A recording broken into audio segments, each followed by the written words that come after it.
everybody, good morning and happy Friday. This is Anne. Welcome back to Reaper Pro Tips, where we hang out with our disembodied hands, Justin, John, and Quindy.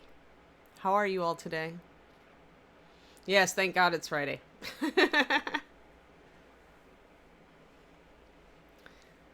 Oh, come on, Nomad Zeke. Fulfillment stream, it comes once every 2.5 years. You can't possibly have built up complete addiction to it.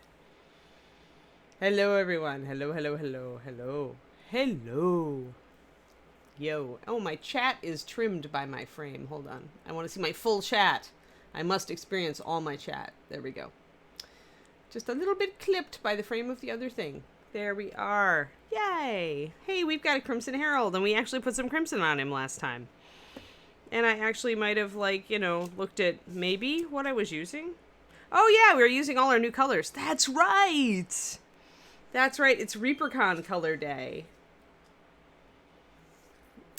I've got like 3 from back in the Dark Ages, Alphaphase, and the funny story is that when I first started doing this show, or the old Pro Tips, Reaper Toolbox, that was it.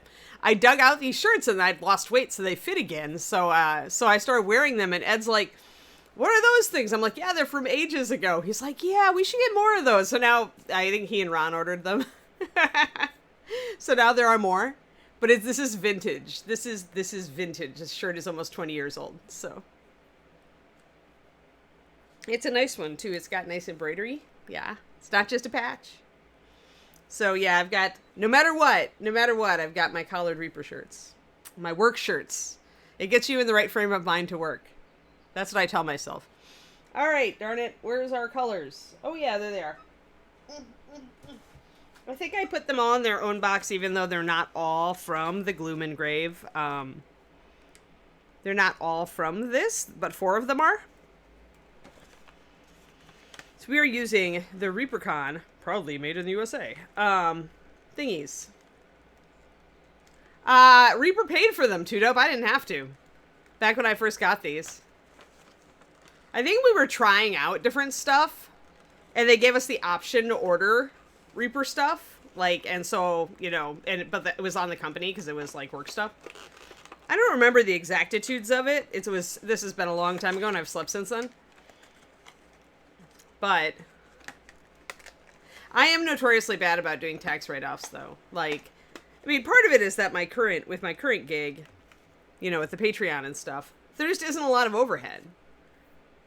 Yes, that means Dave claimed them as a tax write-off. That's correct. Way back when. I'm sure he doesn't remember because he's slept since then, too. So, yay! Our colors! Our colors are all in a nice little tray. Remember our colors? Many of them are from Gloom and Grave, and the other ones are from Darkreach. So we have our Necromancer Purple, and our Death Knight Black, and our Hellborn Red, and our Grave Gloom, which I'm really liking, and Troglodyte Tan for a warmer yellowish color, and then our Vampire Pallor is actually our white that we're using, and Death Knight Black is our black. So we're not using a pure white and a pure black. We're using offshades. Ah, there we go. I don't know if that's the same kind of thing as this, but you can totally get a Reaper Polo, says Dabber. If you want one. Personally, I would not wear it except as a work shirt. But, maybe you guys are hardcore. I mean, obviously you're here every weekday.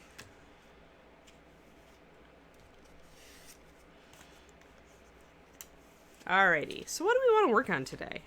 I didn't put any thought into this. I slept really soundly last night, so my brain was still kind of this morning. You know that? When you wake up and your brain's just like a little hamster on a wheel, not really thinking about where it's going.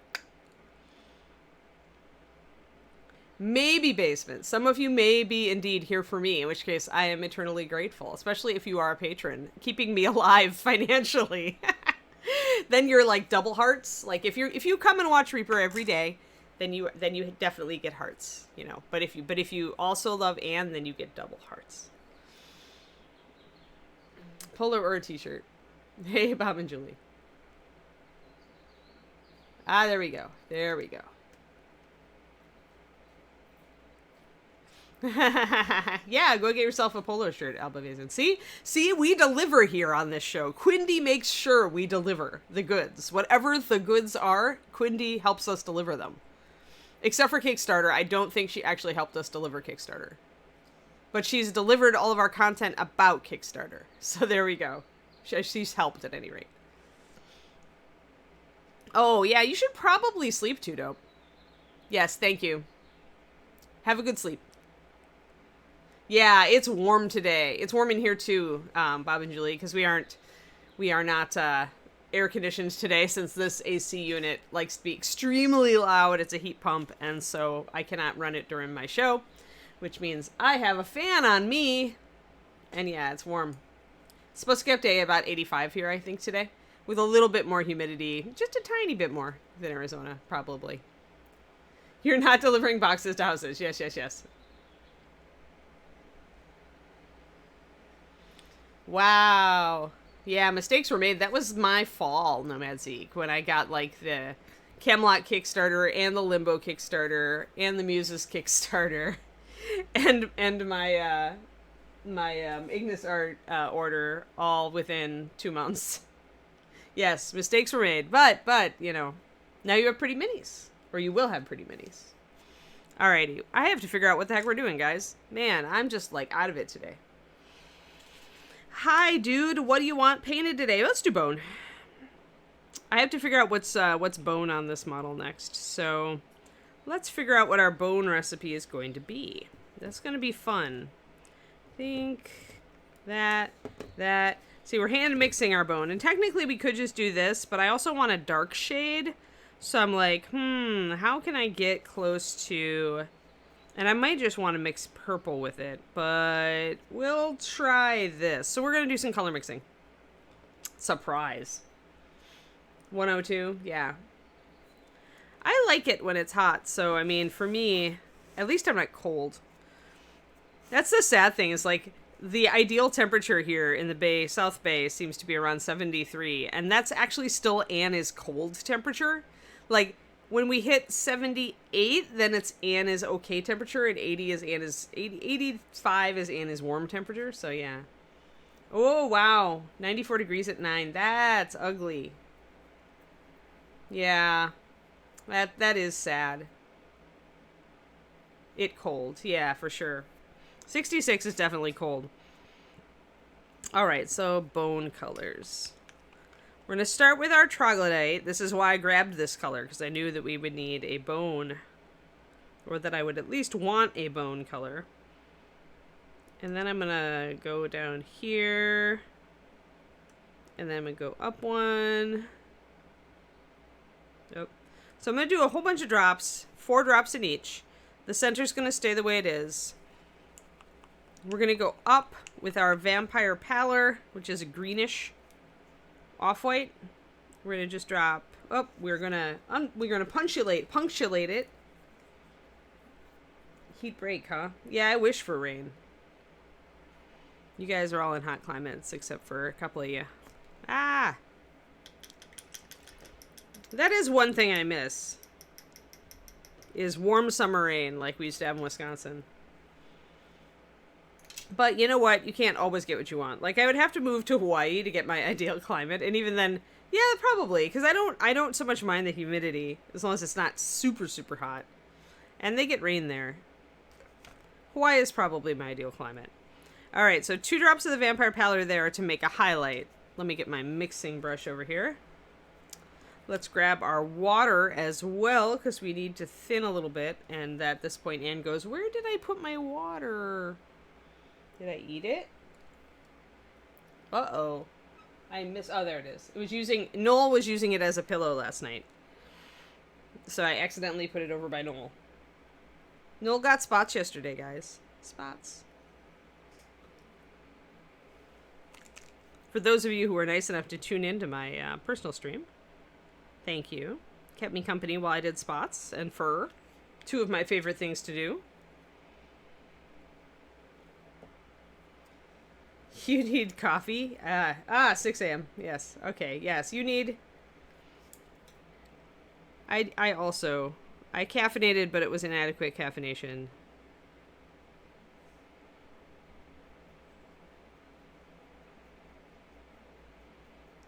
Alrighty. So there's our highlight color for now. That will suffice. And then we gotta mix a shadow. So I'm thinking that Death Knight Black is gonna make it go green, first of all, because there's blue in this. And and there's also black. Black plus yellow equals green. And of course the blue plus yellow also equals green. So you can predict by knowing that Death Knight Black is kind of a bluish purplyish black that you're gonna go green here. So to counter that, you introduce some red. So that's why this color is here. So I'm thinking 1 drop of each may even us out and create a brown. Let us look. Let us look. This is my hypothetical circumstance. So we're going to use just 1 drop of each into this 4 drops of our troglodyte tan in an attempt to make a dark bone color. And really all I need is kind of a dark neutral. So as long as I get close, I'm pretty good, because it's going to be in the shadows.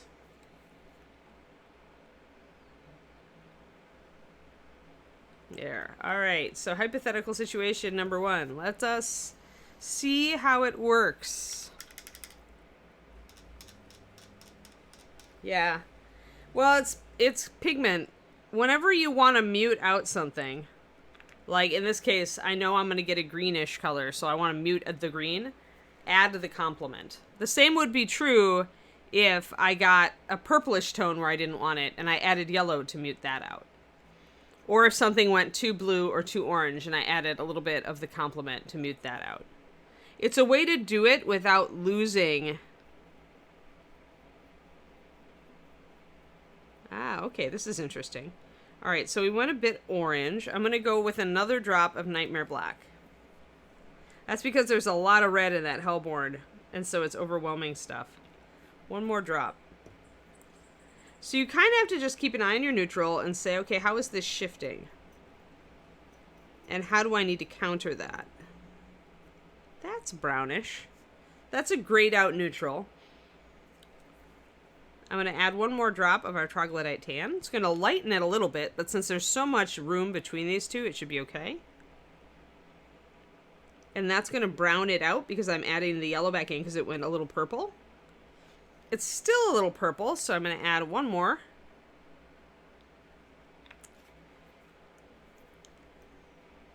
So whenever you see a color that you don't want when you're mixing paint, add the complement if you want it to go neutral. There we go. That's as close as we're going to get to a brown here, I think. So it was 6 drops of troglodyte tan, 2 drops of Death Knight Black, and 1 drop of Hellborn Red. That's as close as you're going to get to a rich brown, probably, with these colors. I could also try the Necromancer Purple. That would take it a bit orange, though. Chances are, because it's a reddish purple. And then I don't have a blue, really, to counteract it. I could try, but I think this is close. I think this is good. Now, if I really want to, I can actually mix just a tiny bit of this into this and make them go better together as a triad. And then I can actually take my brush, which still has this color on it, and mix it into this. Same thing. So what I'm doing is I'm taking the unique pigments from this, and I'm just using just a little bit off of my brush to make this into a proper triad, and now it works. Hey, is it Sabine? Sabine Cauldron? Hello, good morning. We are mixing colors. We have a very limited palette model here. And we're using only 6 colors to make every other color. Because I like to do these things. And also these are new colors for ReaperCon. So this is our palette, and I had to mix a brown. And it's very difficult. This is exactly the kind of magic we used to create Master Series. This is just, learn this stuff, guys. Learn that when you want to mute out, when you're trying to mix a brown or a nice gray, and it's too purple or too blue, learn to add the complementary color, just a tiny bit. And it doesn't need to be a pure version of the complementary, although the purer it is, the less it's going to skew one way or the other. But when you're looking for a neutral, like this is a pretty fair neutral at this point. Hey, Rex. But yeah, and you also can see how strong, how much probably that Hellborn Red is built off of a red base, or has a lot of the red base in it that has a heavy front load of high density pigment. So that will be our bone triad then. I should probably swatch these out. I've been using a watercolor card. I actually just ordered a bunch more to swatch out my colors. This is still just a little bit purple, but I don't think I can walk it back anymore. So we're going to go with that. It's actually a pretty good neutral. And I'll write down what I used. I like these little watercolor cards lately for this. Do a little swatch. Remind myself, especially because I'm only painting on each of these models once every 6 days. And a little bit more when there's a weekend in there. Which, wait, there always is. So, yes, a little bit more than 6 days. There we go. So once you've got your custom color, do make a note of it if you think you might have to use it again. And on this, I'm almost certainly going to forget something that I want to be bone. So, 2DK black, 6 tan, 1 Hellborn, tan with brush, previous, and plus 2 Vampire Pallor.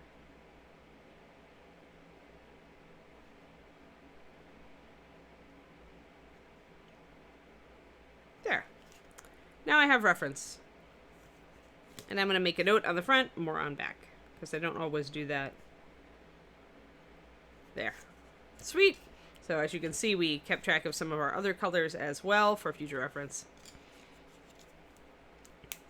This is just good, and figure out your own system. Like, this is the system that works for me because I keep...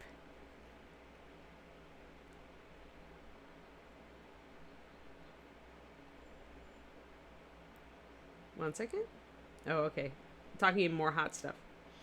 Got it.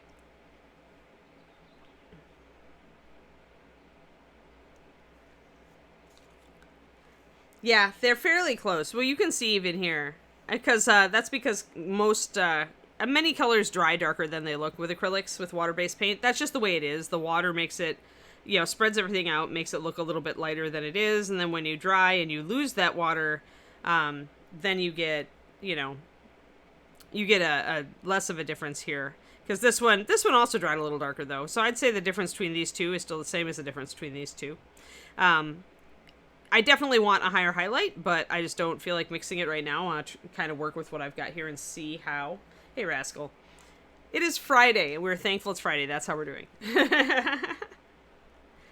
But yes, so that is why.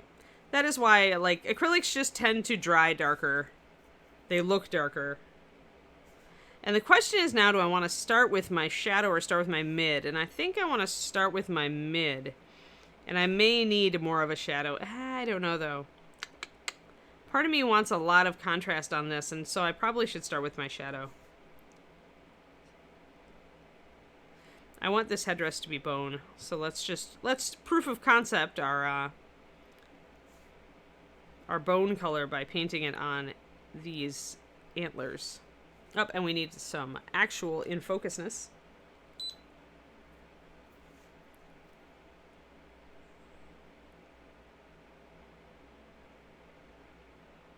Oh, cool. Yeah, I hope the pearl white works for you, Master.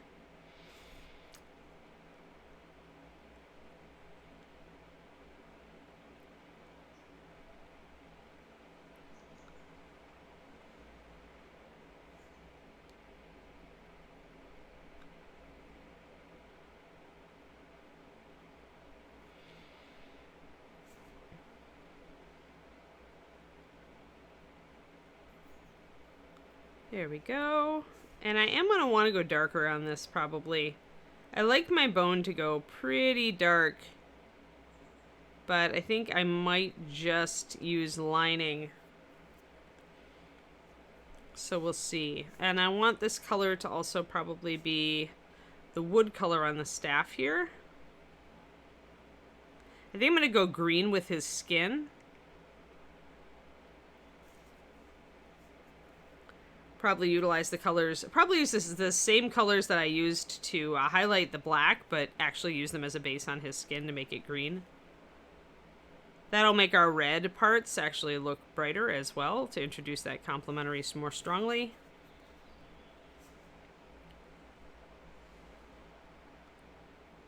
There's a worm coming out of this stick. I think I want to fade it in. The worm's going to be fleshy colored, so. And I want these to be wooden.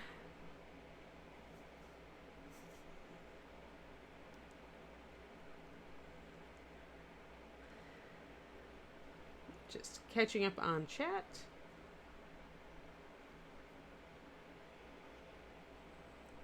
Yeah, we started this one a couple weeks ago, Cookie. We've only had like 2 days on it. Though I did talk about color a lot. You know what? I think I want to carry that out there. I want this worm to kind of be transforming into a little demonic worm off of the staff. Does this mean that the staff is made of wormwood? Take that, War Shadow. Or whichever one of you like is always punning at me.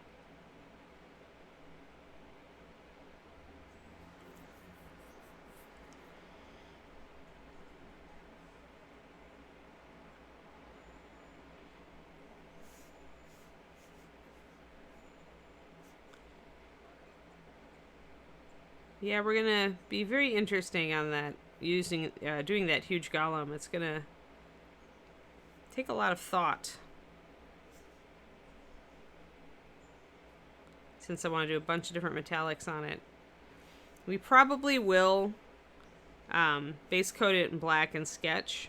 I may base coat it in black, do a zenith, and then sketch.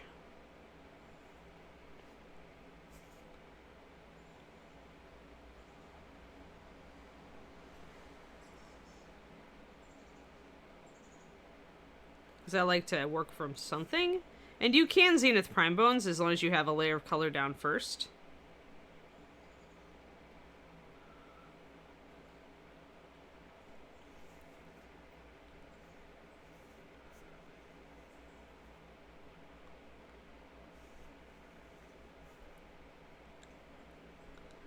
But yeah, we chose a new model yesterday, Cookie. You missed it. Or maybe you didn't. Maybe you were there. I don't remember. Did you vote?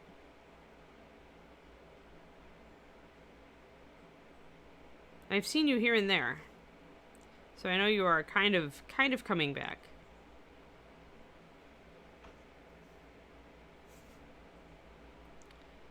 Alright, now I want to make sure I get the back of this. Just going to do some...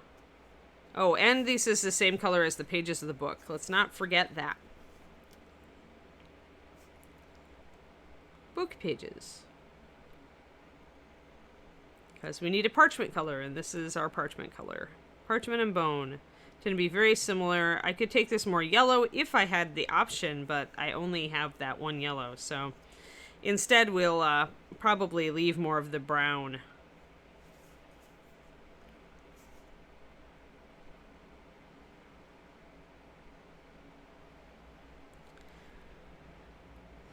So as you can tell, we have a very muted color scheme on this model. And that's because we're mixing everything, and also because our starting colors were all muted. There are no bright colors in this color scheme. They're all grayed out or browned out or faded in some way. And when we mix those to create new tones, we're getting equally or even more faded colors.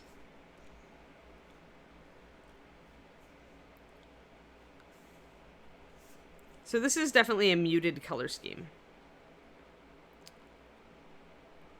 Oh, I missed a little part of the red bookmark there. I'll have to come back in and get it. Alright, let's get the back of the headdress here.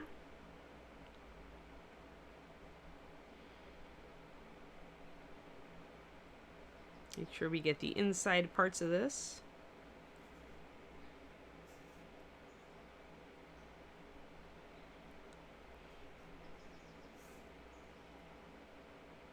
I had really tight shoulders this morning. I figured out a way during my yoga to reset them, so I'm super happy. I used to know a move where you laid on your stomach and you kind of put your arms like this and you put pillows under them to stretch your hands back, pull your shoulder blades together.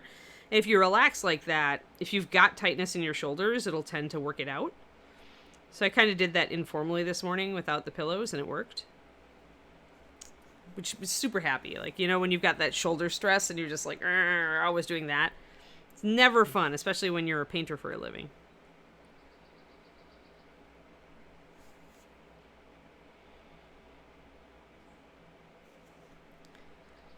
I love my yoga and my PT exercises. They keep me happier. All right. There we go. I'm here. Refresh. Somebody tell Sagebrush to refresh.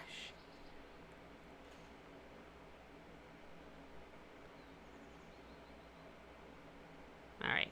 That'll be good for now. Let's get a liner out.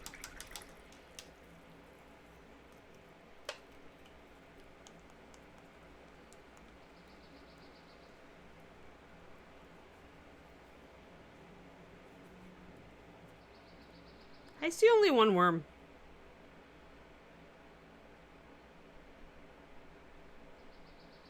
I think that was a stretch. I think my pun beat yours. War Shadow. Come on, step it up. Ah, dear. Surprised you didn't get the wormwood one right away, actually. You must need more coffee. Or caffeine of your choice. So I'm going to grab my Death Knight Black, which is a liner. And I'm going to utilize it in its liner capacity. Even though it is obviously complementary to my current color. I think I want it a little stronger, though. Well, maybe I don't. Maybe I'll leave it here. So this is 3-to-1 with water. And let me get my smaller brush out. I think I'm going to get my...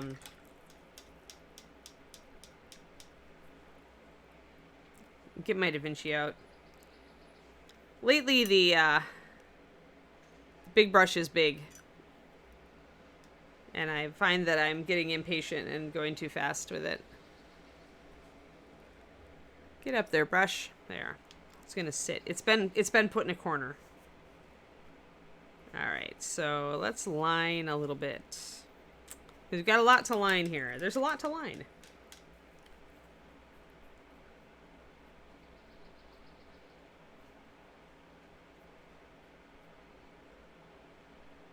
Ah, Valander. Definitely a little bit too much story in that one, you know. But it works. Yikes. Yeah, that's no fun. Back surgery is 0 fun, Rascal. I have a friend who's gone through a lot of it. She had to go through at least 3 before they fixed her, maybe 4. And having been through repeated surgeries myself for different things, it's no fun. Oh, does he just have one eye here? Is that what this is? It was hard to see it until I base coated it. But now I see that he's got this central kind of bulbous thing. So let's just call that an eyeball.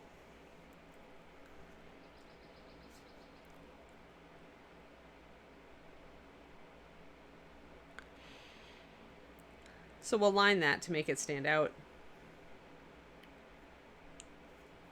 Yeah, back surgery is definitely no joke. My dad had back surgery as well, though not as extensive as yours, Rascal.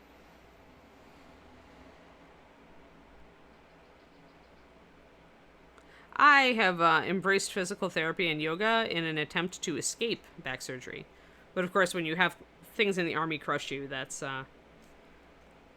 really... There's no way to just use yoga to fix that. Probably. Yoga has succeeded in fixing much of me, but...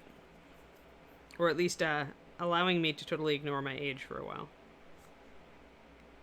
Always a plus.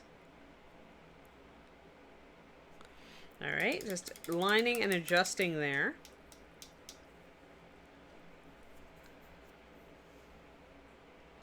Yeah, good luck, Rascal. I hope that, I assume they've got you on some heavy physical therapy, or they will, so. Best wishes for a great recovery for you. Alright, so we've got these little inlaid things that are kind of raised.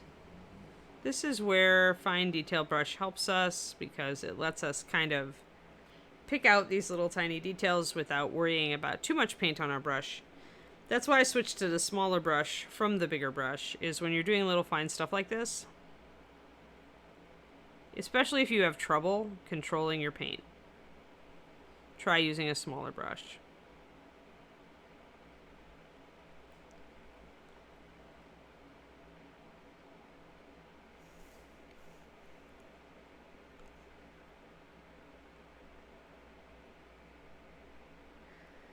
Yeah, that's good, Crows. Like, yoga and Pilates and everything, like, it all helps, right? We all have these weak cores from being on the computer and not getting as much of a workout as our ancestors did. Good for you doing all the exercises. They've really helped me.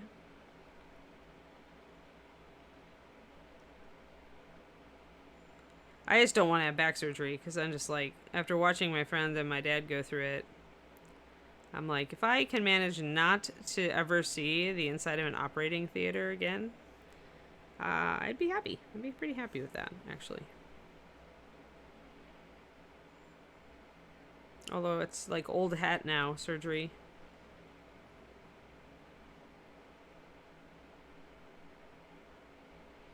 There we go. So we've got all those little details outlined nicely. That'll help us once we start highlighting. It'll help to bring everything out a little bit more. There's a lot of tiny detail on this mask.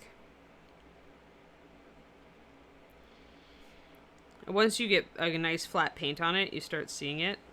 And then you can bring it out.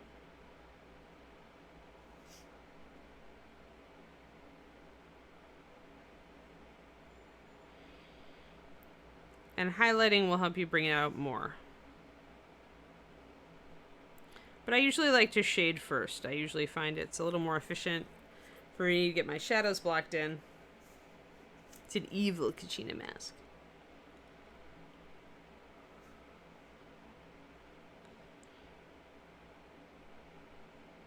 And this is also very shallow detail, so it's not getting a super hard shadow, just a line.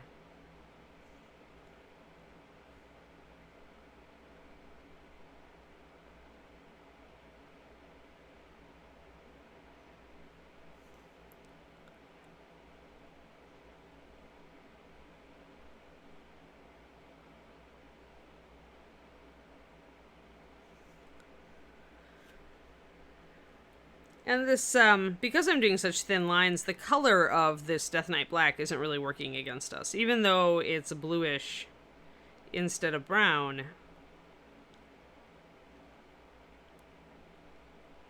it's working just fine.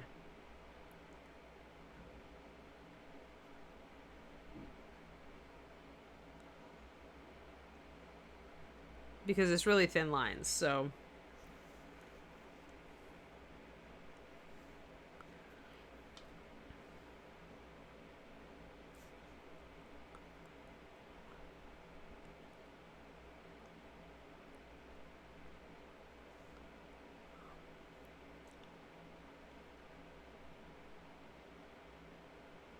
I'll strengthen some lines if I think I need to.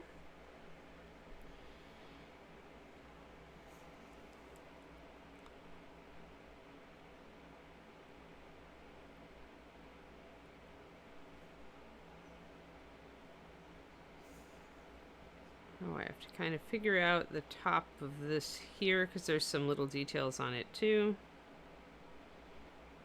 I think that just comes across though.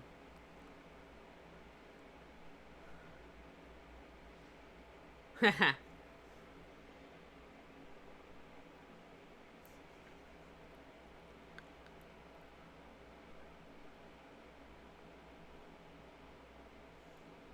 Friday fun day is a pun day, apparently.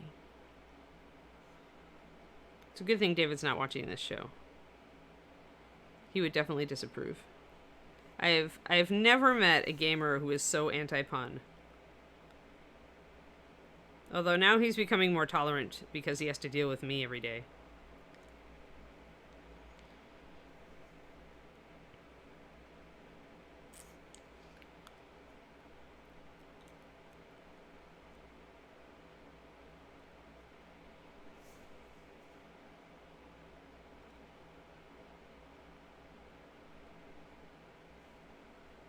Alrighty, so now I have to question whether I want to, well, there is some detail still on this one.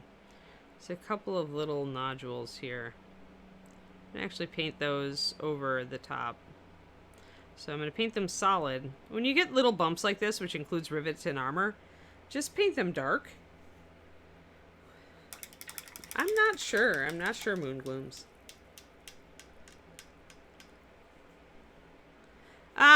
I chose to believe it was just a twisting wooden staff that was enchanted to have like a demon worm in it, so I decided to shotgun Derek, and I decided to just kind of make it. That's why my brown kind of fades out here, is when I bring in the pink for the worm, it'll kind of like be fading into the worm. That's my plan anyway. We'll see how it actually executes. But yeah, I might decide to make the worm green, but I don't know if that's going to work as well. I guess I could also use purple. I haven't used my my Necromancer purple for a lot yet, so I could work on that. I believe I used it to shade my red, and that was about it. So maybe I can do the worm more purple, but I haven't decided anyway.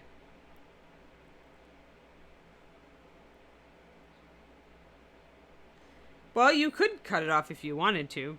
Or you could, yeah, cut the worm off entirely and just leave it with a staff with a crystal on the top. Like it's got a little round gemstone here. You could totally do that. I mean, it's up to you, right? It's your mini. I didn't like the top of the half-orc wizard, so I cut that off and resculpted. Redid it. All is fair in minis. It's okay if you don't like a small part of something. Anyway, so when you're doing tiny little things like rivets, just paint them dark, flat over it, and then take your highlight color and just hit them. And what that does is it leaves a dark circle around, and you didn't have to line a thing, really. Alright, I'm going to try putting a highlight coat on here to see, because I kind of feel like I need more shadows on these spikes.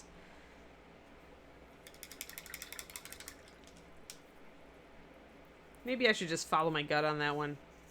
Usually my gut is correct.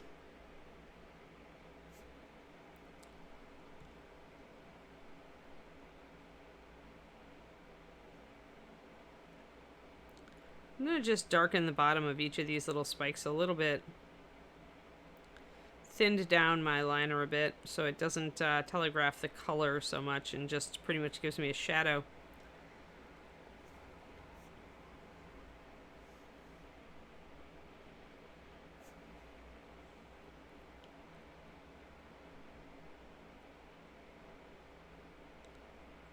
But I feel like I want a little bit darker near the bottom.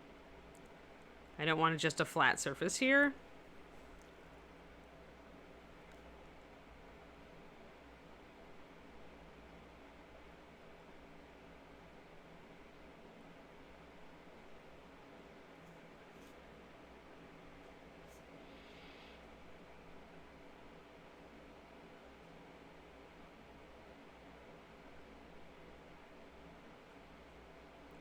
So just to have this thinned about 3:1, but I also added a little extra water to my brush so I could get a little more transparent. So like that. Yeah, that's the easy way to rivet. That way you don't have to try to line around them. Just put a blob of dark over them and then put a tiny touch of your light. Alright, let's try to highlight this and see, and then if it all works, then I'll do the lining on the staff.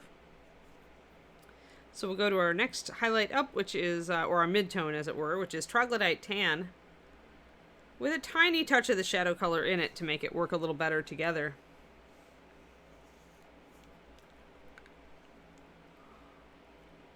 I I try to make sense. I don't always succeed.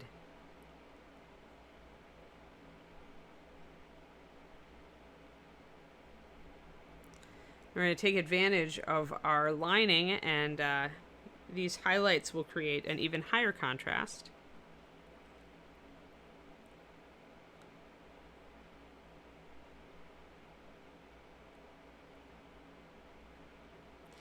This is also thinned about, I want to say about 4:1.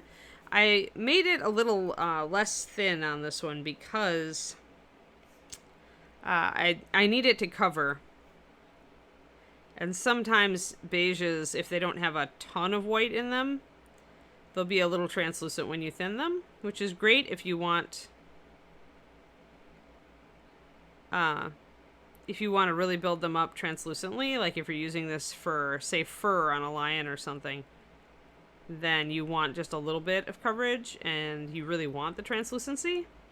But here on these tiny bits, I need it to be fairly strong, to come up a little stronger.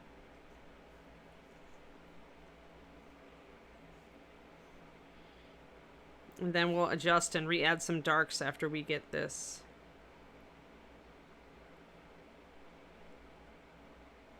The coverage will work against me here,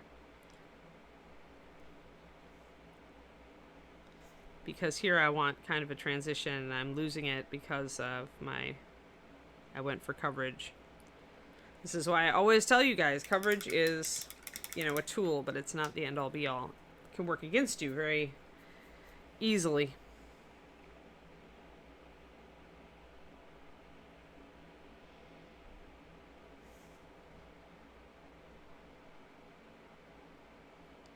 So at some point I will probably want to thin this down a little bit. But for right now, for edge highlights, I'm okay with it. So I do feel like I need to add more shadow between these horns, though. I didn't really bring my shadow color into these side areas.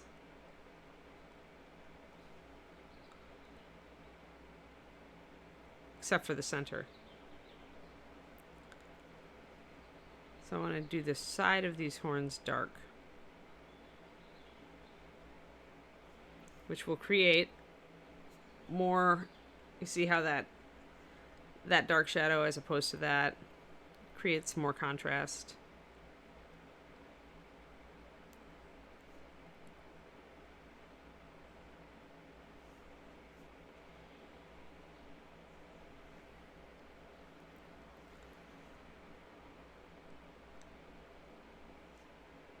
So dark shadow there, and that will make those stand out a little bit better.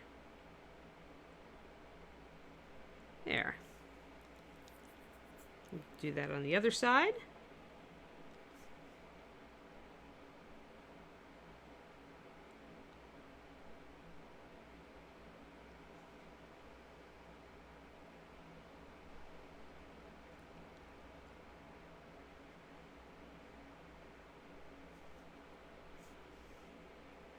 So doing these side flat areas that are just kind of there because you need to reinforce the shape to get it on mold, just doing them darker makes the eye kind of ignore them. When they're not an integral part of the sculpt, that's a pretty good idea.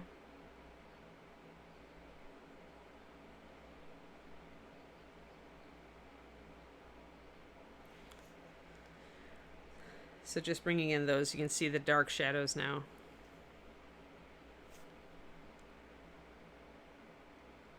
When you paint something dark like this, you're telling the eye of the viewer not to look at it.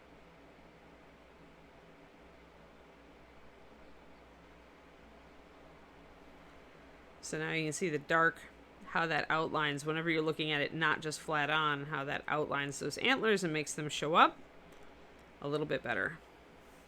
Need a little bit stronger on this side, I think.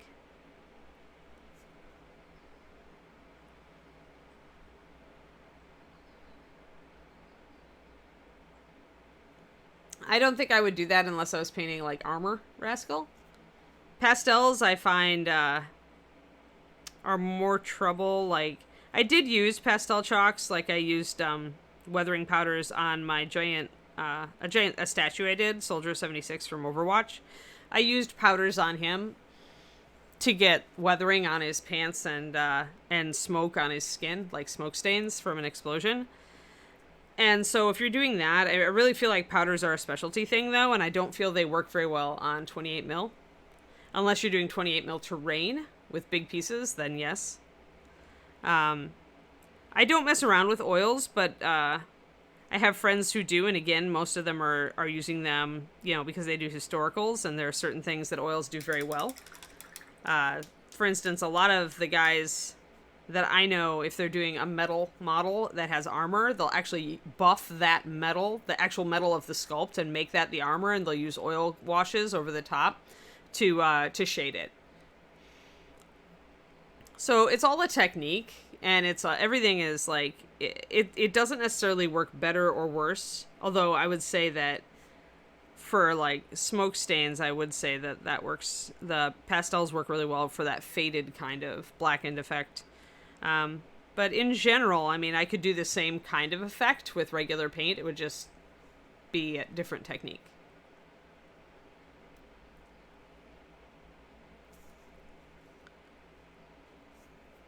So there are plenty of ways that painters would do that. I tend to not, because although in college, I was definitely into oils. If I never smell turpentine again, it'll be too soon. I have some water-soluble oils, and I keep thinking about using them. But the problem is that when you get to my level, when you get to be like a master of acrylics, you're always looking at the thing that you're painting, and you're like, well, why would I use oils on this?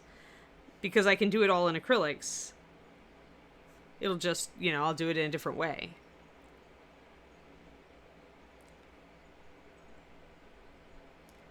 And ground pastels are also extremely hazardous to your health. So wear a ventilator if you're using them. Do not inhale that stuff. It is not good. Of course, they didn't tell us this when I was in art school, but be careful with them, please. And yeah, oil washes can be a really good tool, but they come with their own downsides, right? They do take longer to dry, and they also are shinier. So you're going to have to address that if you don't want that finish. So for me, because I am a control freak, I like to control the finish very much on my models. I do not like using any paint that is glossy, unless I'm purposefully going for that sort of finish on the model. And that the only time I do that is with metallics. So in general, I won't reach for a different medium because I want a consistent finish. And like with the pastels, I would need to seal those.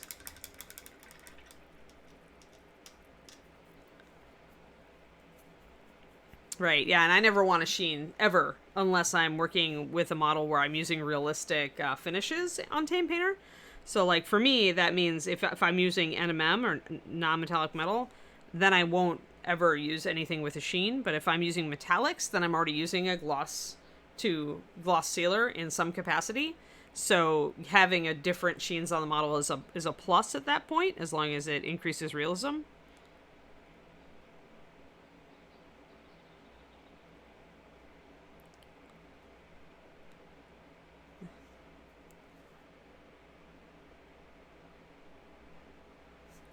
So I guess the overall answer then is that, sure, you can, I've used pastels before. I've not used oils because I don't want to mess with the drying time and the finish. But all of these things are viable. Just suit them to your project.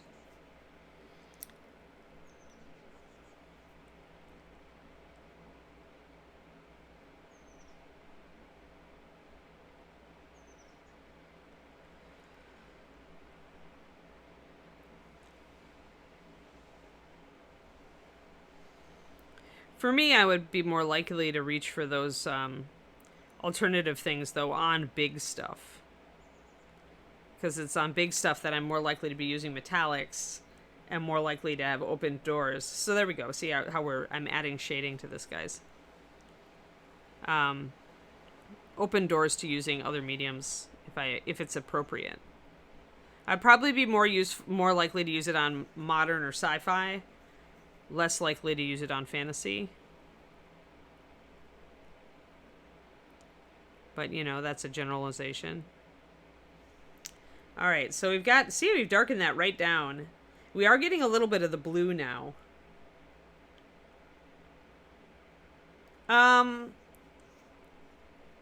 Yeah, I don't know. I mean, wood stain... There are people who used wood stains like washes. And there are acrylic wood stains now that are pretty much probably just water-based paint. So, maybe? I mean, if it's a Minwax varnish, then okay. Because people use, like, Minwax as a dip all the time with miniatures. But they better put a base coat over their bones first, because I don't know if it would react or not. It's hard to say. I don't know the chemical composition of that stuff. It really depends on the chemistry. If it's just a pure acrylic, then it'll be fine. Or if they just base coat the ship with an airbrush first. Right. What Shadow Raven says. I mean, people have used it for fast wargaming for a long time. Fast wargaming models. We have extra details that I have not hit. There are a lot of details on this mask, guys. Be aware. I could do some of this stuff in different colors too, but I kind of committed in my head to bone, so... Alright, there is also these... They're very, very lightweight. Sometimes the molding doesn't quite catch. I need to thin this. It all depends, Crows. Like, some varnishes these days are just acrylic paint. They're just a different chemical composition, but they're not going to be made with solvents or anything that would react. So if that's the case, then there's no harm in it. There's nothing there that's going to react adversely.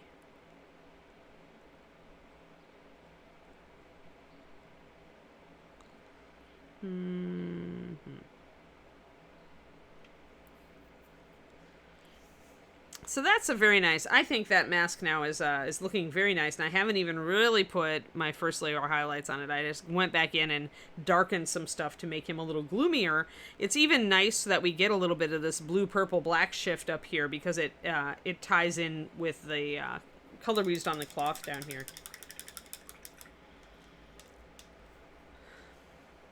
It's like one of those quick and dirty techniques.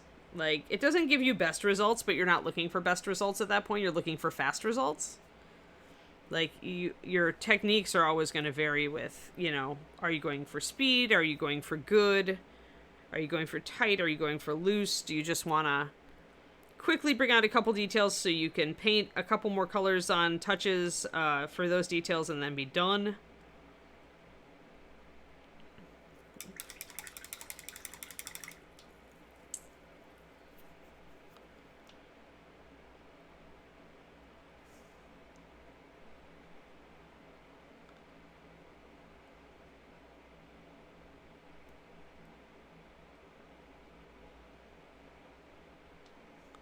So bringing in some highlights on the tip of the horns, I'm also going to bring that down the edges. Just using the side of my brush. I don't even have to really hit the edge then. I'm just going to lay my brush along the side. You don't want too much paint on your brush for this. You want relatively little. If you're going to do the side of the brush technique like that to get a highlight on. You can see how the sides have just a highlight now. And it was really easy. We'll do that on the other side as well. Using the edge of the brush. And again, don't put a lot of paint on your brush. Unload your brush before you do this.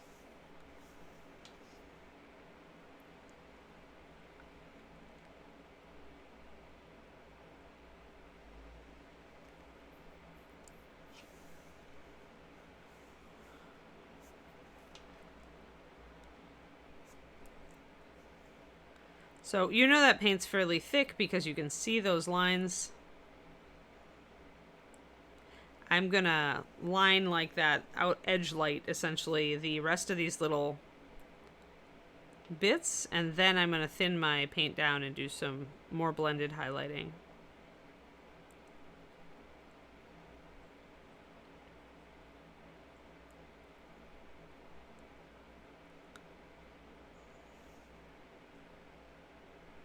That's all making everything come out a lot better. Remember to always change the position of the model rather than the position of your brush. Try to always be working with your brush hand at a comfortable angle. Otherwise, you're just not gonna get much out of it as far as muscle memory and improving yourself.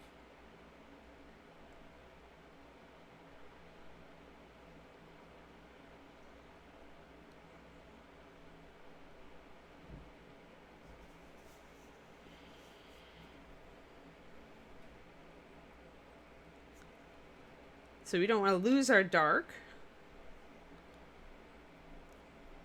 We just want to bring out some of these little details now. And again, you could paint all these little sections in a color if you wanted. You'd have to use a very bright color though, because they're so small. Tiny little sections. And that's why I'm not doing it, because I don't really have access to any bright colors on this. Since we're doing such a muted scheme. I have light and dark, and that's my best contrast tool right now. So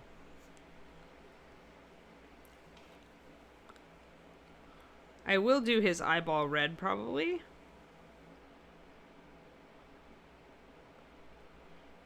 Because I can get a fairly strong red using Hellborn. Like I did down here. I could also go green. I can get an okay green, but it's not going to be like actually I can get a decent green. So there's a thought. But I kind of want it to be red. I don't know. Jury's out. It's like I want to alternate. Whatever I do, I want to alternate my reds and greens. And I haven't decided yet if I want the worm to be green and this little gemstone red, or if I want to be, you know, kind of the other way around, do that and that. But I don't know. So, jury's out on green right now. I need to block in his skin before I make that judgment call, because I know I want his skin to be greenish. Hey, Loam, how's it going? We are highlighting our bone carefully. Bone, wood, whatever it's going to be.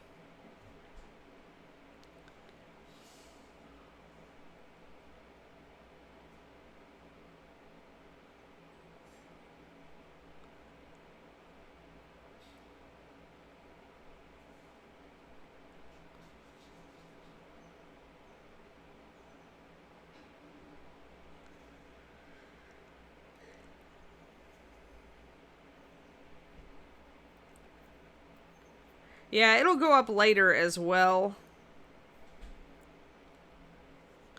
This should work pretty well since I'm going greenish with the tentacles and the skin. I don't want too much green, so I may go more red up here, more green down here. We'll get those greens working on in a bit. I'm not going to decide yet, Crows, because there's also the chance that I'll do the worm in purple. In which case the gem becomes green. And that becomes green, maybe, if I feel like it. I don't feel like making the decision now, so I like a model to grow organically.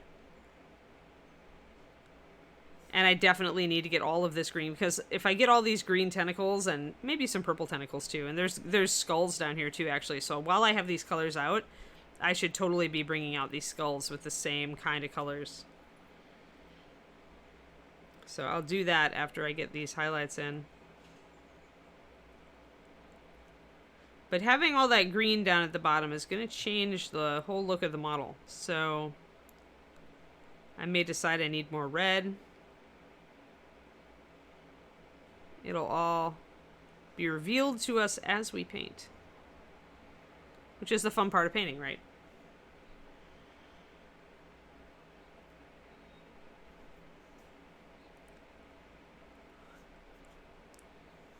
Let's see here. Need to get those little bits. So once again, turning the model so that I can get a comfortable painting angle. Can't emphasize for you guys how important this is to move the model and not try to contort your hand. Like super, super important. Oh, hey, it's stretch time. Well, cool. This is a good stop. We can't do hot pink. We don't have the capacity. Maybe Vampire Pallor and Necromancer will get me like close to a purpley pink, and that's what I was kind of thinking when I said the worm would be purple. But since we are only using 6 colors, we there we go. There's dude. But yeah, since we're only using 6 colors, we don't really have the ability. One second, I'm gonna actually take some sticky tack and stick this guy's base down so that we can keep him from rubbing against the paper. There. Stay. Ah. He's not staying very well. My sticky tack is not sticky enough. Curses. Sit. Stay. There. Alright. But yeah, since we're only using 6 colors, our palette range is limited. And that's what's so much fun about this, is that you have to be inventive. It makes you work with colors. It forces you to mix. It forces you to build your ideas about how to mix. But yeah, right now we definitely need the green. I'm missing the green on him as I'm looking. Because look at how green the gray even looks on his base now. Because we've got all this red and neutrals up here, and it's like... And since this brown, especially, is a little bit warmer and redder than the plastic that the bones is built in, everything else is looking green. So... I think so, Untamed Painter. The Fast Palette, in my opinion, just based on this, like the Gloom and Grave one, I think that's where that is. Let me check. Yeah, I would definitely, like, I think these are really useful colors. Like the Necromancer purple we're using the Vampire Pallor. I almost used the Gnawed Bone instead of the Troglodyte Tan, so that's actually also a very useful color. The Grave Gloom I really like. And then you've got that Death Knight Black. So I would say my favorite of the Fast Palettes right now is definitely Gloom and Grave. Just really, really fun colors to play with.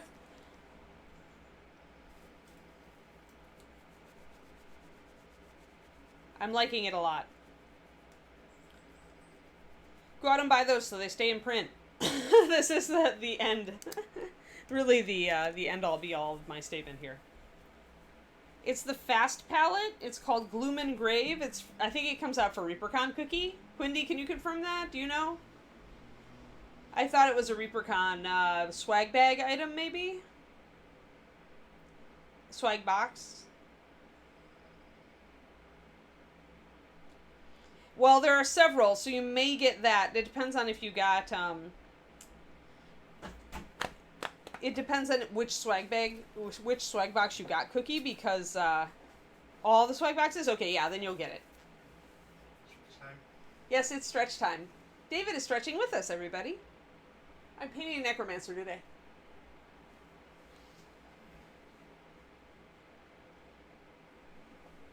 And I told him about your allergy to puns, because it's pun day here in chat. Oh. He's running away now. They're all new colors, Lemon. All of them are new.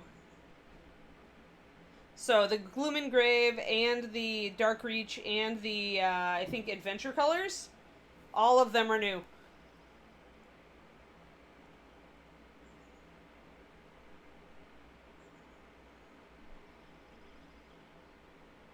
Yeah, run, David, run. He ran. He did when he said, ah, and then he ran. I warned him about you. I saved him. All right, I'm going to do my floor stretch. I'll be right back.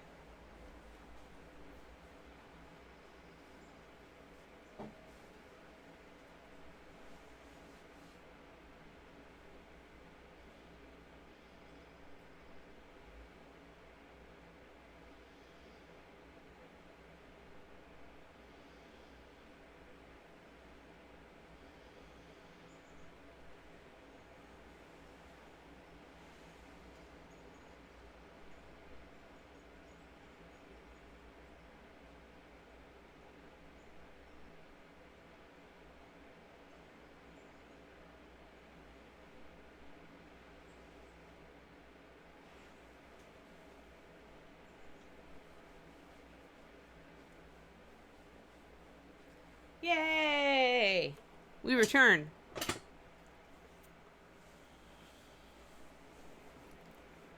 Oh, dear me, everybody. Punning, Twisted. Punning. I warned him that it was pun day, as everybody's been pretty brutal in chat today. And David has a pun allergy.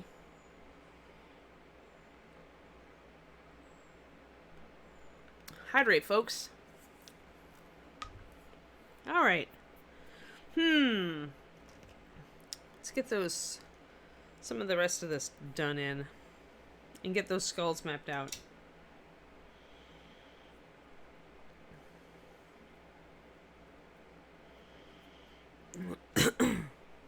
I do not utilize humor in choosing my colors, Pendrake.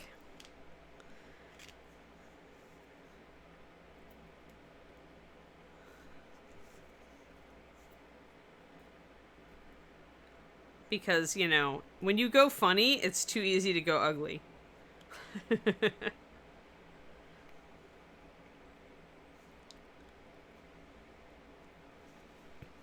You are David's puntagonist. I don't think you're a pandemic.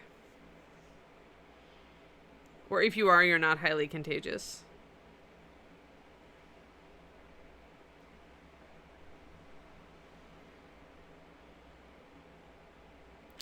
So I'm going to block in these skulls at least.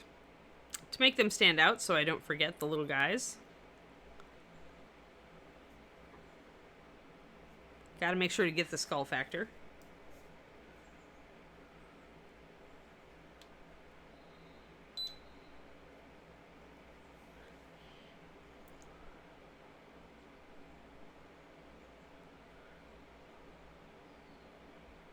I do like the googly eyes in Overwatch. When they did the googly eyes was funny.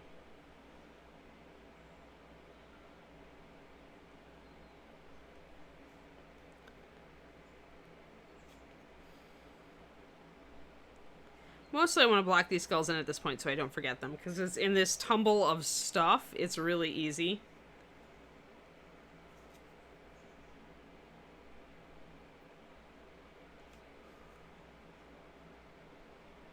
I usually enjoy my puns more when I have them subtly put on like t-shirts and things so that people aren't expecting to get hit by them and then they read them and then it does pun damage.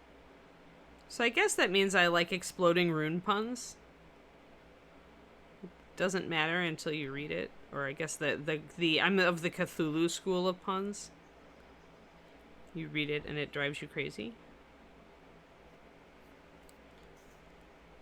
Let's see here. Alright. Any other skulls? I don't see any. I think we're pretty good.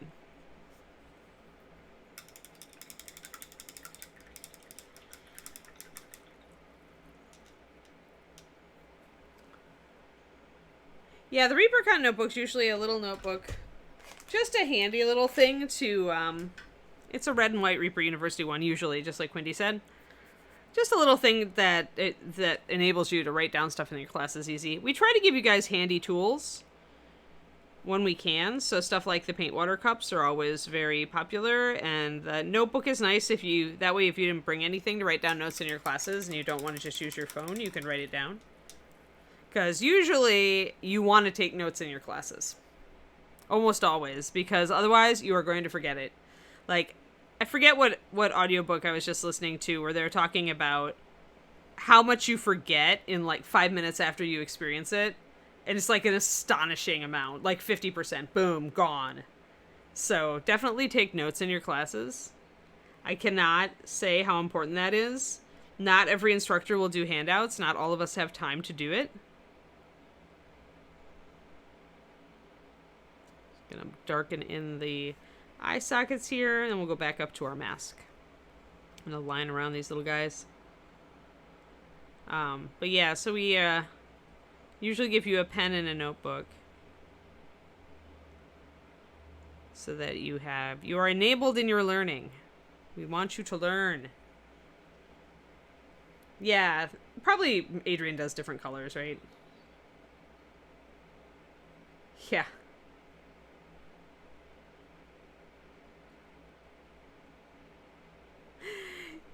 Yeah, Dragon. Yeah, well, it's like in the first 5 minutes you lose 50%, and then like 10 or 15 minutes later you lose like 70%, and you just keep losing it unless you refresh yourself on the topic. That's why repetition is such a key technique in learning, much as we get bored with it as humans. That's why I repeat myself an awful lot on this stream, and I don't mind it. Like, it used to bother me that I repeated myself. I'm like, don't people, like, get bored? Then I realized you were all just, you know, my wonderful knowledge was just, like, siphoning itself out of your brains moments after I gave it to you.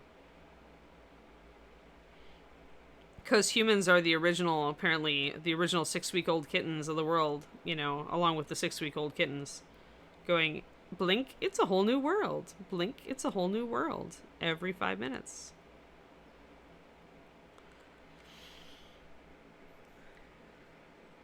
Yeah, I know. Who uses blue ink anymore, right? Nomad Zeke, right? Repetition never gets old. Well, and then, technically, you should all be repeating it while you actually utilize the knowledge and paint things. You know, then you cement it in.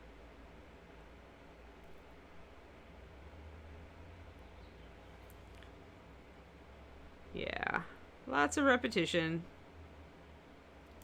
But yeah, it used to bother me. Like, I was sure that, you know, like, repeating myself wasn't valuable. But then I realized that repeating myself is really valuable because nobody can absorb everything. I mean, I learned all this stuff over, you know, 30 years of mini painting. And it became second nature to me so that I can just, you know, spout it off at any moment. But the rest of you, it's not second nature for. So notice how shading all around Mr. Skull makes him, you know, really stand out, even though he doesn't have highlights yet. Mr. Skull is much happier now that his details have been picked out. Although his teeth, this is definitely like Mr. Bucktooth's skull because his teeth are definitely protruding a bit. That makes sense, Carrie. I didn't know that. That's a really good idea. It's also why our Darth Avicus bot is always telling you guys, hey, we're having a convention. Hey, go to Zazzle and buy a cool Reaper polo shirt like Anne's, you know? Because we know that you're going to forget, you know, 30 seconds after we tell you. So we need to tell you again. This is also why, every day, I promote my Patreon. What a great segue. Woohoo, segues. So I have a Patreon, and I love it, and I love all of you who are part of it already. And it is patreon.com/paintingbig. I do many, many tutorials. And I talk about paint colors a lot. Master Series. I just did a source lighting, glowing objects video. Short one. Just for the starting steps. And then I think I'm going to do a bit of a different faces one for $10 this month. I was kind of planning on it.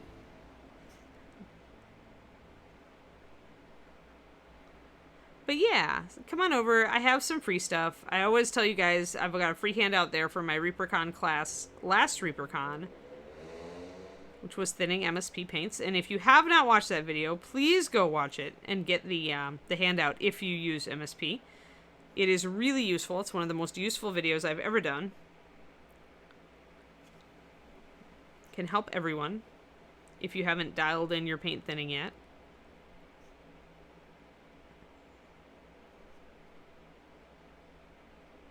There. Getting our little skulls figured out.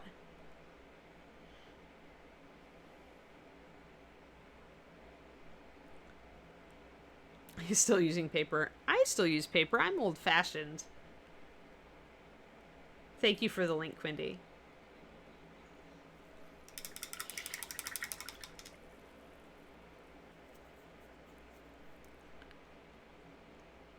But yeah, I love my Patreon. I'm really happy with how big it's gotten. I feel like I'm helping lots of people.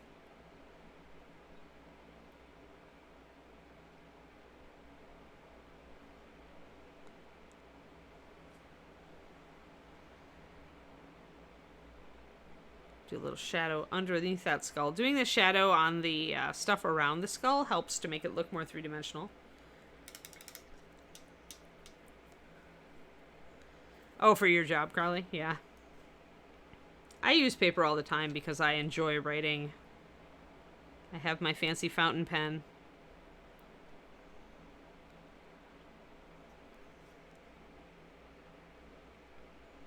I got a new purple ink.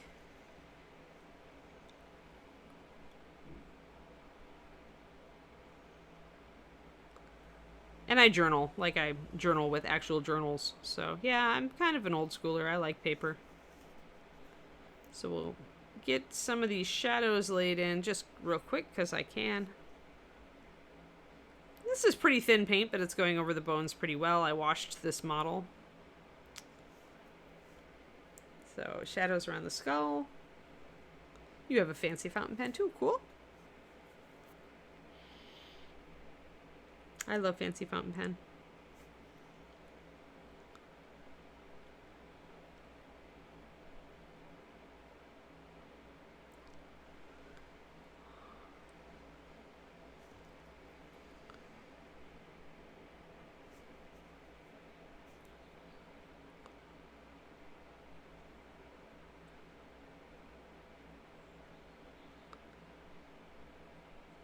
So again, we're just lining around, just getting these skulls to stand out so they're really evident. Yeah, have a good lunch, Shadow Raven. Oh no. Thanks, Crows. Thanks for the push. I like my $5 tier too. My color write-ups. The new Kickstarter colors are going to be coming this month and next.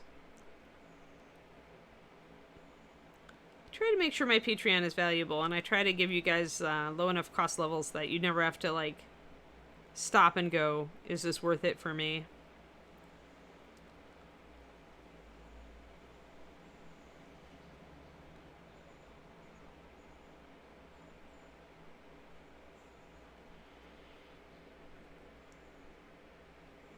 But I really appreciate everybody's support. Like, it honestly enables me to sleep at night, so there is a lot of content. But the nice thing is that I'm really a stickler for using keywords. So don't be overwhelmed by all the content.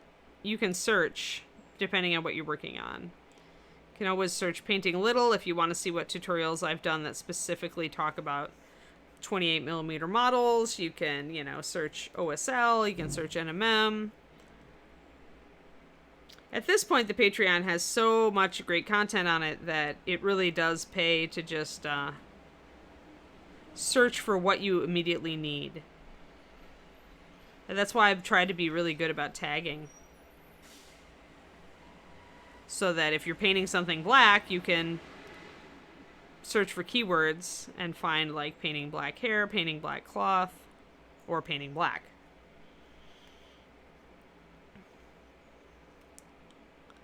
So I think that's a really makes it more useful to you guys.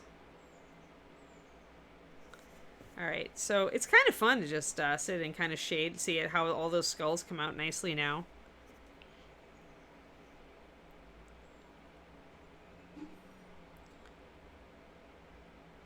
Just buffing in a little bit more shadow there. It's definitely to the point where I could thin my liner a little bit. We've had some evaporation because it's warm in here. So my liner is a little thicker than it was at the beginning. There. Alrighty.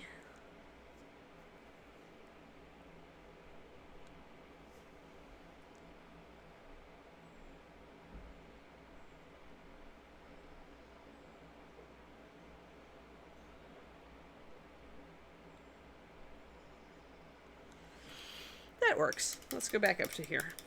I want to get the rest of my highlights done on this mask. Then I can go back to shading around the staff and a little bit around the book. The book doesn't take much.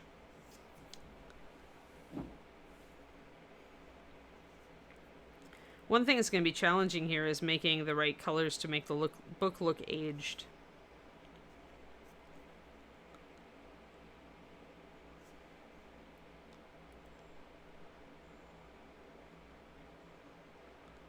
mostly on the book, I'm just going to be doing the line where the cover meets the pages as far as this liner color. I drop just a little water into it.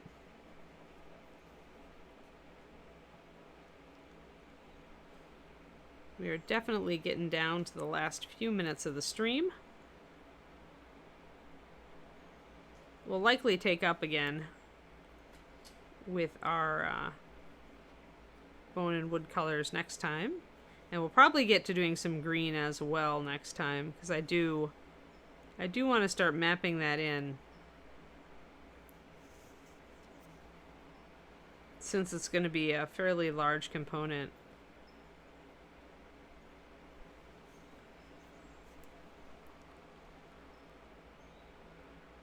The nice thing about this Death Knight Black is that it's a good shadow for all of these colors. Like, it's a good shadow for red, it's a good shadow for green.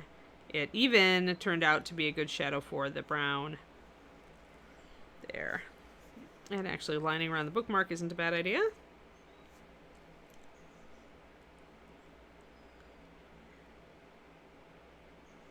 The Fast palette is, it's just what they're calling those boxes of 6 themed paints. And the colors we're using are from 2 of those Fast palettes. Though, as I mentioned, the Gloom Engraved one is pretty cool just on its own. And 4 of the colors that we're using are from that one.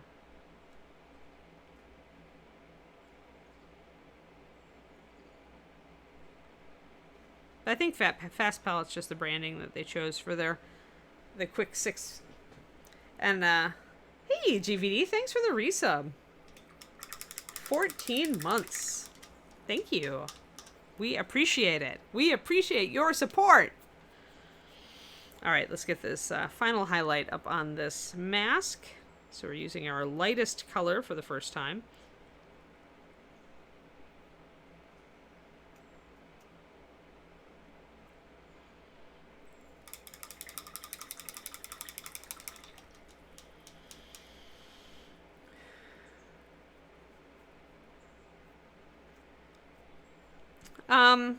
Pure black is your straight up standard black. It's the only straight up standard black. The other things that are called black, Rascal, are just really near black colors with a little bit of a separate color mixed into them. So see how that highlight just stands out, guys. Pop. Pop, it says.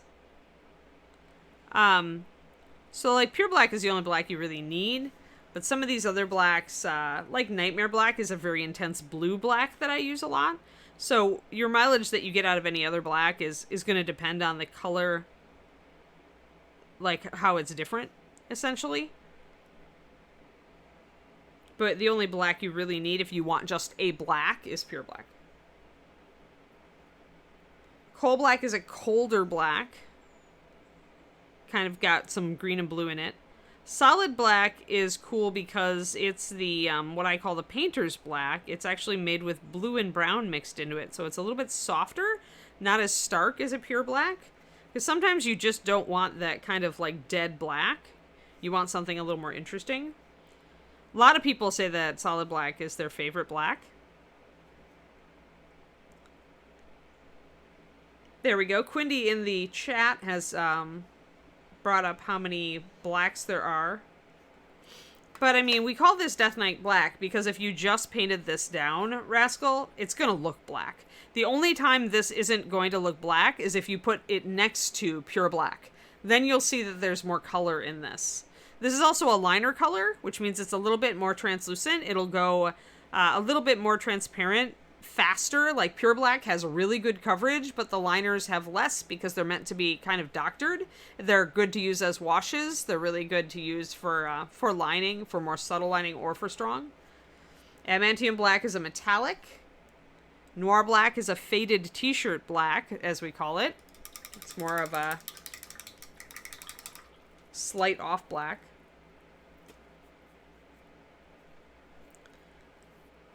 When it comes down to it, when you're just starting with the line, though,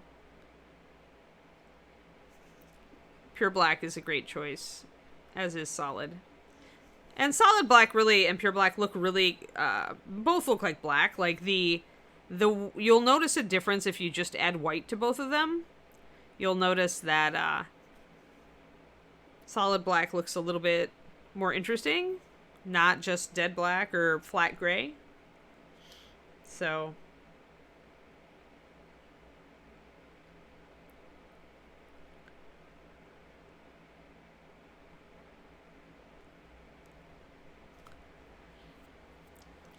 yeah, that's the fashion, is those super matte blacks. You can do that to ours pretty easily just by adding a tiny bit of anti-shine additive. I don't like dead matte on anything. It tends to get very close to looking frosty sometimes. That's why Master Series has just a little bit of life. Like, it's matte, and you can see it's matte because you can see like light hits it, but it doesn't like shine.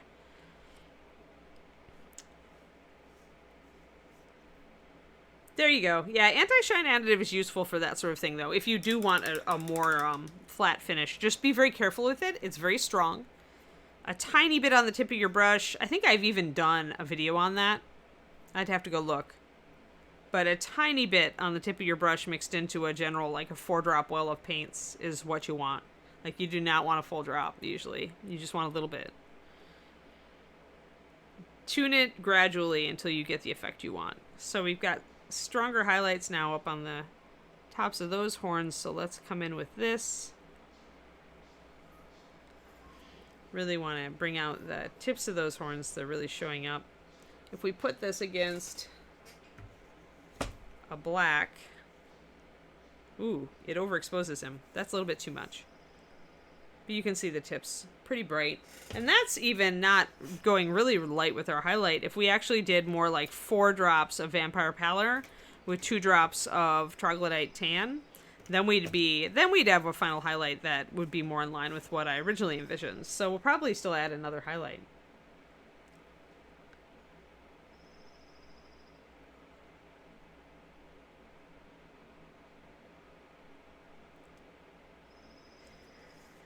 I'm not sure if anybody's doing a painting for competition class. Rhonda has in the past.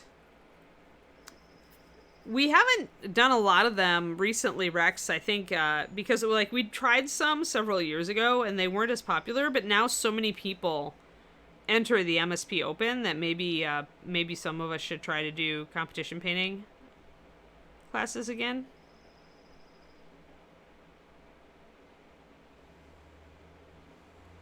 Rhonda may be doing one, though. She typically has a high interest. Yes, this is layering. Layering is a kind of highlighting.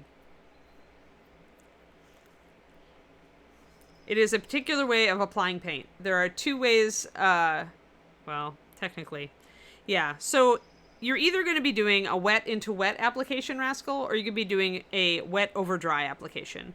Layering is painting wet paint over a dried layer, and so that's why it's called layering.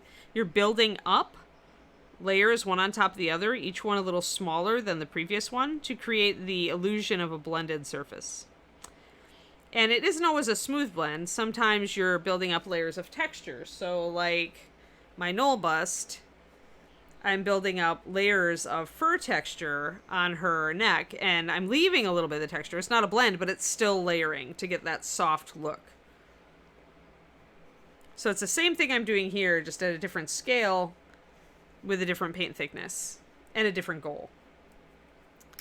But you also have wet blending. So if I had wanted to, or maybe if I was using a slightly bigger model, I could have started with this color and then picked up a little bit of this while my original brown was still wet, and just kind of smoosh them together to create a gradient. So that's wet into wet, and that's 2-brush blending, wet blending. It's called by a couple of different names. The reason I didn't is because I have all this fine detail here. When you have lots of fine details that you're trying to bring out, wet blending isn't as ideal because you really want to bring out those details. Layering lets you bring out each individual detail with just little touches of paint. Does that make sense?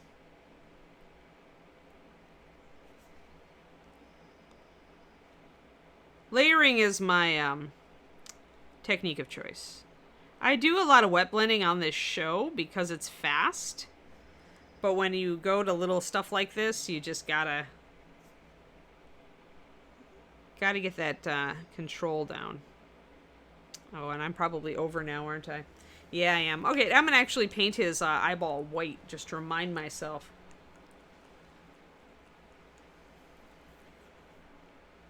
So I'm gonna grab just a little bit of our vampire pallor and paint his eyeball white to remind myself to paint it. Otherwise, it's gonna be so easy to forget. But yeah, highlighting is like a mental concept for what we do, but the mechanical technique for it is layering or wet blending, usually. So there's both a way to think about something, applying a highlight, and there's an actual mechanical way to do it, layering or blending. Wet blending, sorry. And miniature painting is full of that. It's full of mechanical techniques and conceptual techniques.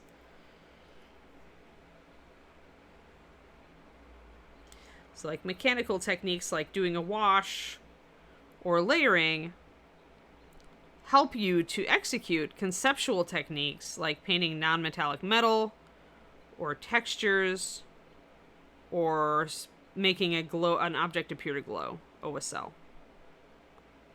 There we go. Bright white eyeball. That will help remind me that there's a bright white eyeball. And actually I want it to be the same color as this. Ooh, hey, paint beading. This particular nobule does not want to base coat. Everything around it base coated fine. Oh, there we go. I must have just had a bit of water on my brush there. Nobule. But yeah, so first learn the mechanical techniques, Rascal. Learn to do a wash. Learn to go do a smooth base coat. You know, learn your different tools and what they're good at. Pick up some lining. Learn to line. Learn to layer. And then start using those mechanical tools to create effects. And actually, if you go to my Patreon, I don't know if you're on there or not, but even if you aren't, Rascal, I have a free handout for that.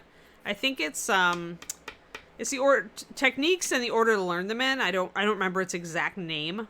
It's patreon.com/paintingbig, but it is free. It's just a little like 1 or 2 page PDF that kind of like lists the main techniques in miniature painting and kind of the order that I think they're useful to learn them in.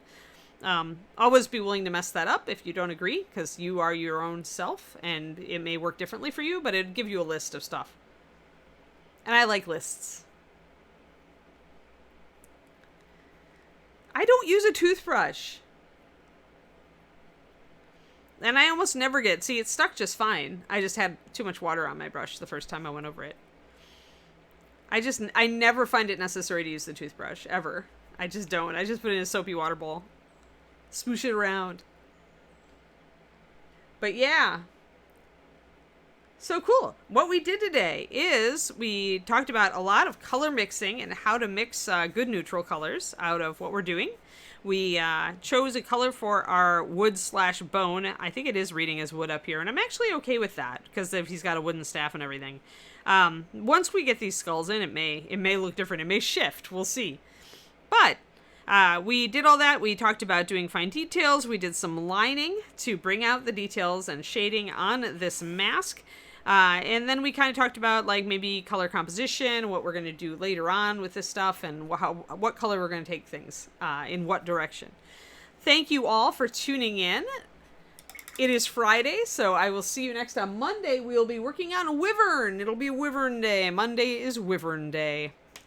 And I hope to see you all. And yeah, we have Reaperland. Is that what I saw later on? Oh, I see. Learn this comment. So no problem. Oh, well, now I'm leaving. Bye, Grey Mouser. I hope you all have a great weekend, and I will see you again on Monday morning. Please get some painting done. Enjoy yourselves, and Reaper loves you. Always remember Reaper loves you. Have a great one, everybody.